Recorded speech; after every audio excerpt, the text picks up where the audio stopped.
Ayan, hello po, good morning. Magandang umaga po sa lahat ha. Ngayon po ay umaga ng Sabado. Ayan ha. Ah, ano na ba? 29 po ha. Bukas po ay holiday, November 30. O ayan. Pasensya na kayo, tanghali na ako nagising. Gabi na po tayo natapos kagabi eh. Ayan, marami pang humabol. O ayun. Di gabi na nga. Di po ba?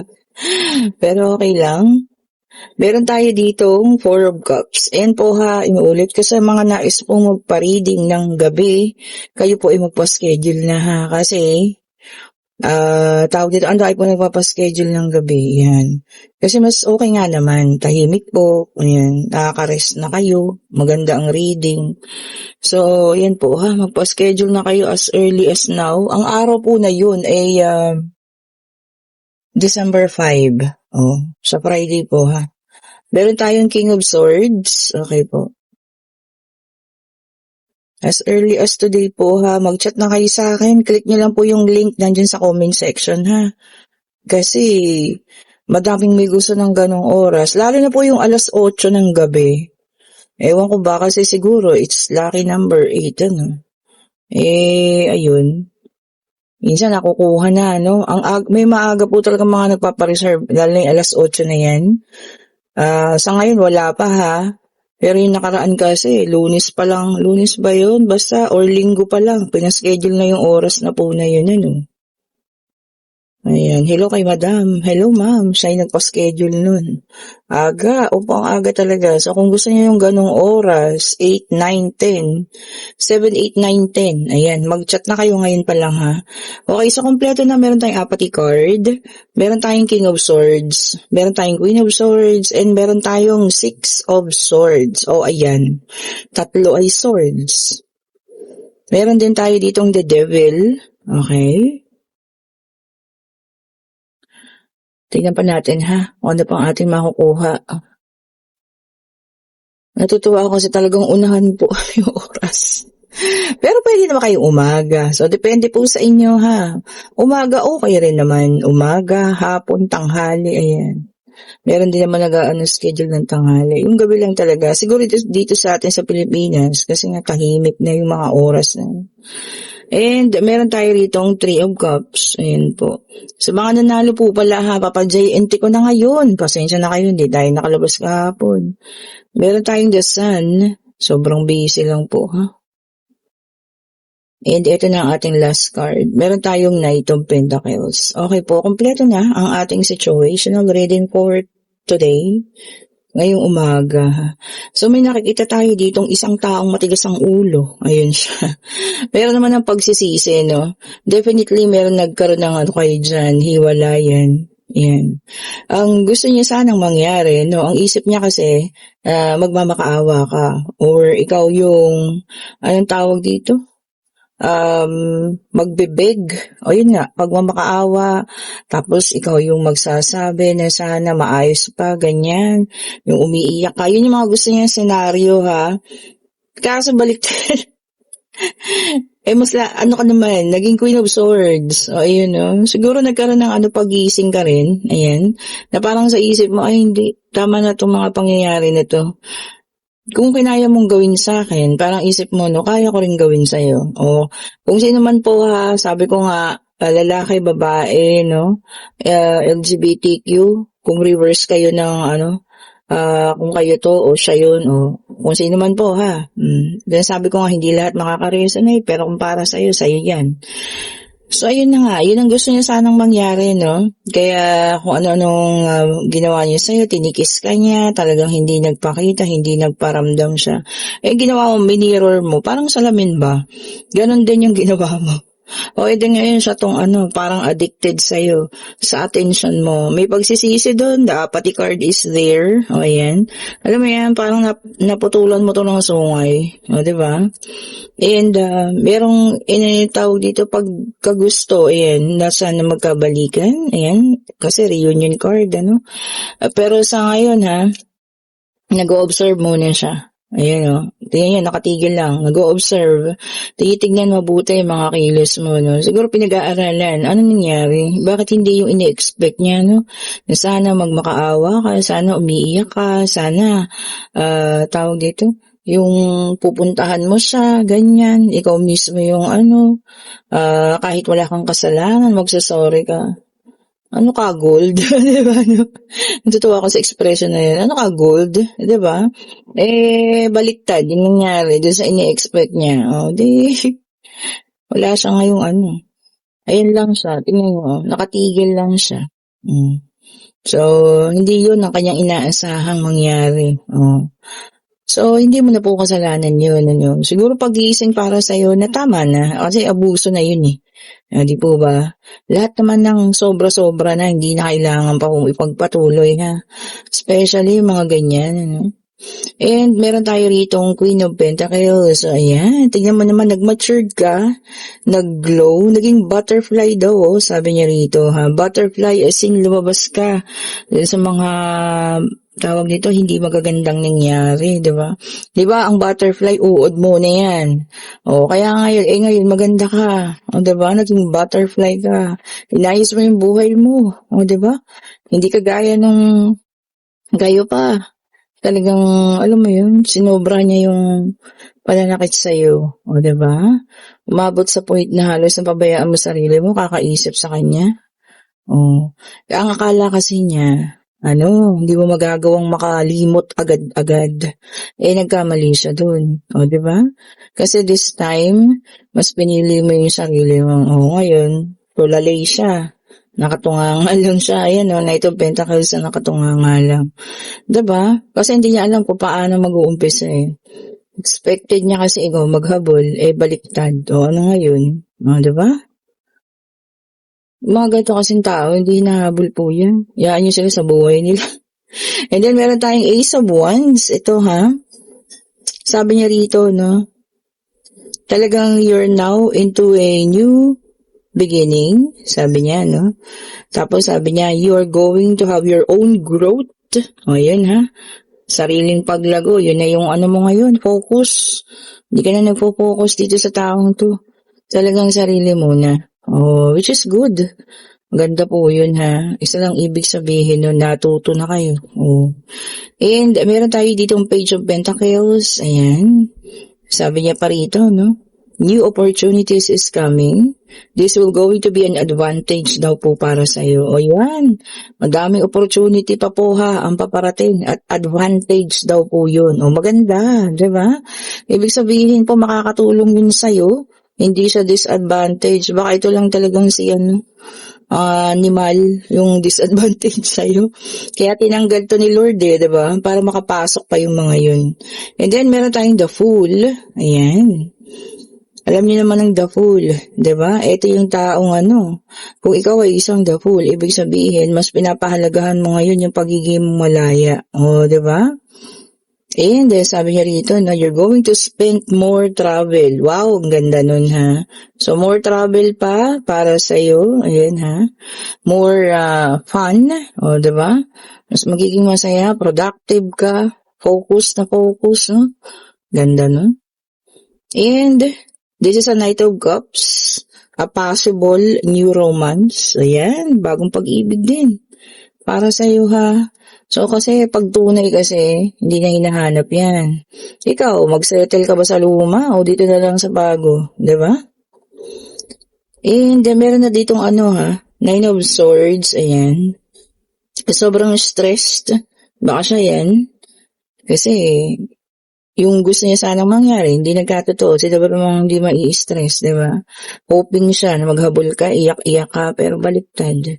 So, stress siya ngayon. Hindi rin siya makalapit sa'yo, di ba? Kasi alam niya ugali niya eh. Okay po. Okay, and then ito naman, meron tayo ditong Page of Wands. Okay po.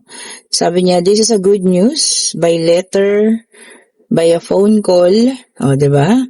By email, messages, yan po, good news po is coming. Kung ano man yan, claim nyo na, no? So, para sa'yo yan, may mga bagong magagandang balita pang parating ha. Diba? Baka meron kang, ang tawag dito, inaantay. Oh. And ang ating the high priestess may dalang number 2. Ayan, oh, sabi niya dito, no? You are guided by your spirits. Oh, ang ganda. Ayan po ha. So ikaw po ay binabantayan, ano? Hindi lang ng mga tawag dito, mga taong nakapaligid sa iyo ngayon na talagang mahal ka, pero binabantayan ka rin ng iyong mga spirit guide. O yan. Kaya siguro no, yung landas na tinatahak mo ngayon, straight na eh. O, 'di ba? Wala ka na dun sa dati. O. Dun sa dati na talagang nakasakit sa iyo ng sobra. Ito yung tandaan po natin ha.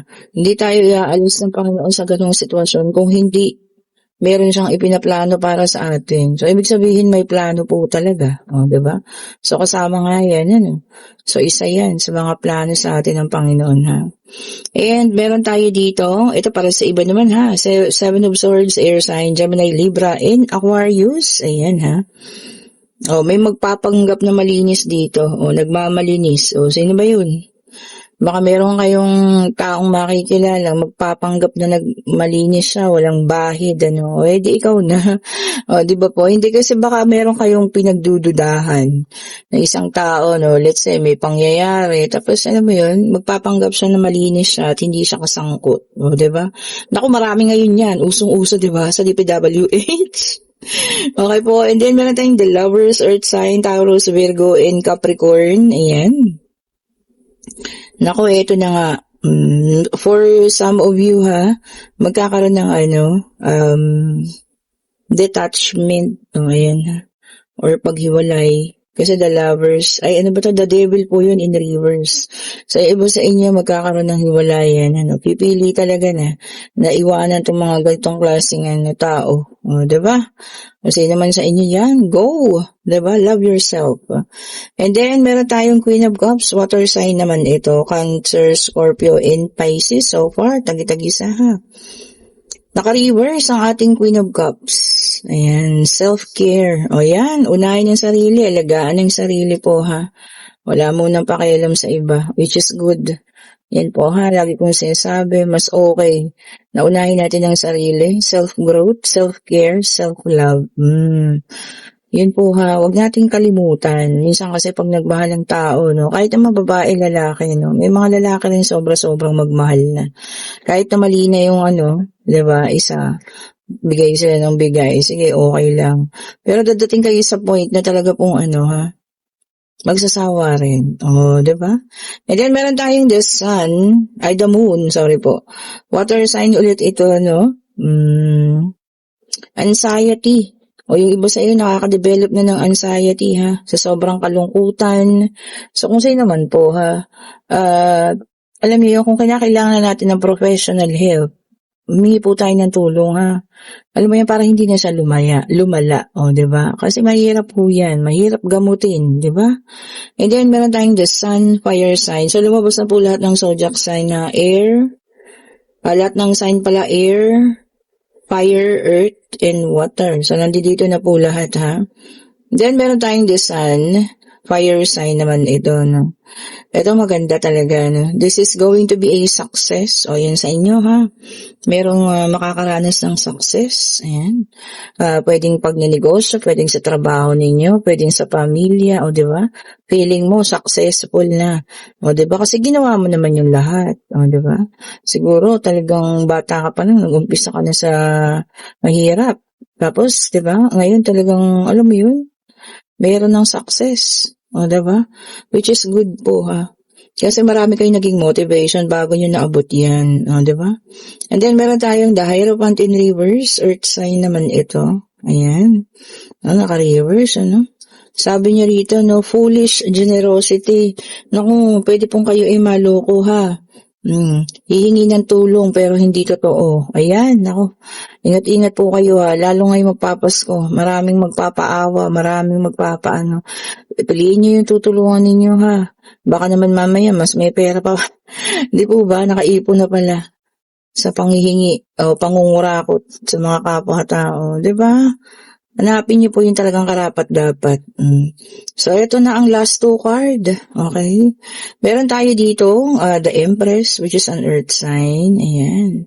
Sabi niyo dito, no, development. O, meron pong development sa kung ano man tong pinaproject ninyo, ginagawa ninyo, or talagang gusto niyong mangyari, no? So, magkakaroon ng development, kung ano man po yan. And then, meron tayong 2 of Wands, fire sign ulit ito, Aries, Leo, and Sagittarius. Sabi dito, nakapili ka na. Oh, ayan po ha.